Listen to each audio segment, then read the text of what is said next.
বিশ্বনবী এক কালো মহিলাকে দেখে বললেন, কোন কালো নারী তো জান্নাতে যাবে না।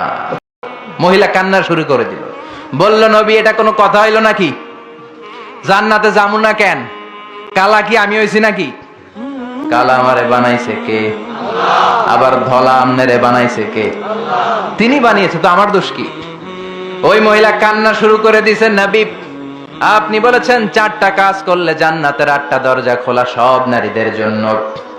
1 হলো যে নারীরা নামাজ পড়বে, 2 হলো রোজা রাখবে, 3 হলো স্বামীর কথা শুনবে, 4 হলো পরকিয়া না করে সতীত্বের হেফাজত করবে।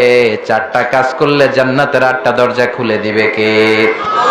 ও নবী আমি তো 4টাই করি, কেন জান্নাতে যাব না আপনি বলেন? বেজায় কান্না, কান্না করতে করতে মহিলা অস্থির। বিশ্ব নেই বললেন, থামো, আরে এত কেঁদো না, কেঁদো না, আমি তো মজা করছি। কি করছি? I am just kidding you. আমি মজা করেছি, আমি ফান করেছি, আমি তো রসিকতা করে বলেছি তুমি যখন জান্নাতে যাবা তখন এরকম কুচকুচে কালো থাকবা না, তোমাকে পূর্ণিমার চাঁদের মতো সুন্দরী বানায় দিবে কে? বিশ্ব সুন্দরী হয়ে হুরদেরকে ফেল করে তোমার রূপের ঝলকানিতে হুরেরাও ফেল। সুবহানাল্লাহ, এরকম সুন্দরী হয়ে যাবা। This is the sense of fun. বিষ্ণুনবী কিন্তু মাঝে মাঝে এরকম ফান করতেন। সুবহানাল্লাহ পড়েন।